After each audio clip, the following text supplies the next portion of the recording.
Seeking a better country. What has been, and is now one of the strongest feelings in the human heart? Is it not to find some better place, some lovelier spot than we have now?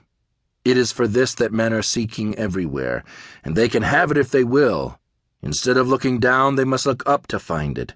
As men grow in knowledge, they vie with each other more and more in making their homes attractive.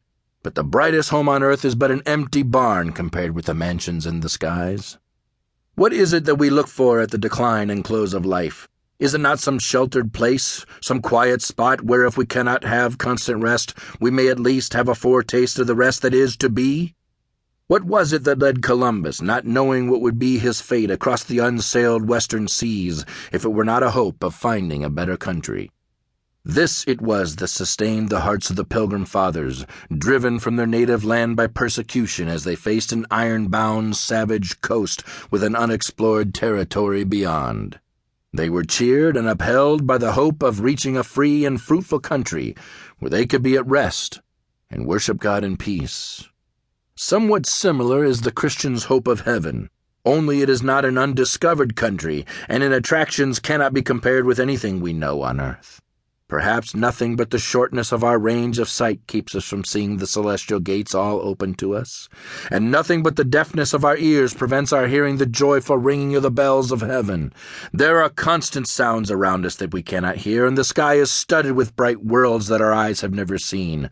Little as we know about this bright and radiant land, there are glimpses of its beauty that come to us now and then.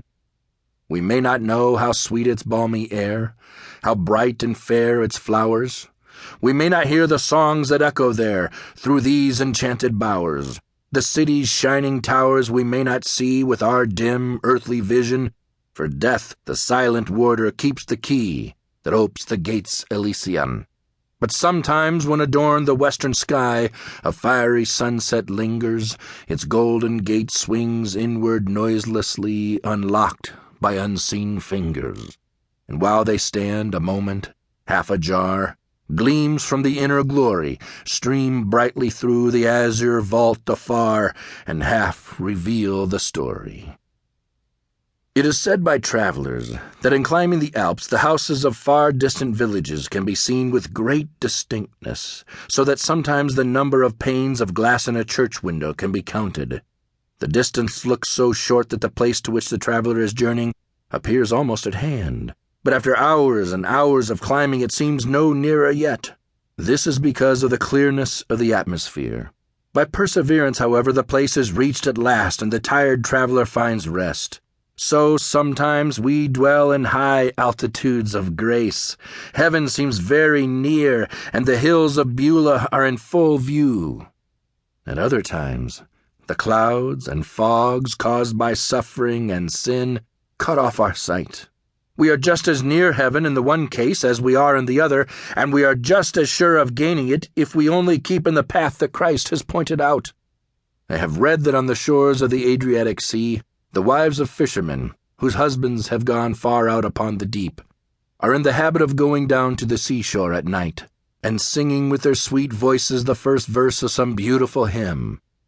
After they have sung it, they listen until they hear, brought on by the wind, across the sea, the second verse, sung by their brave husbands as they are tossed by the gale, and both are happy.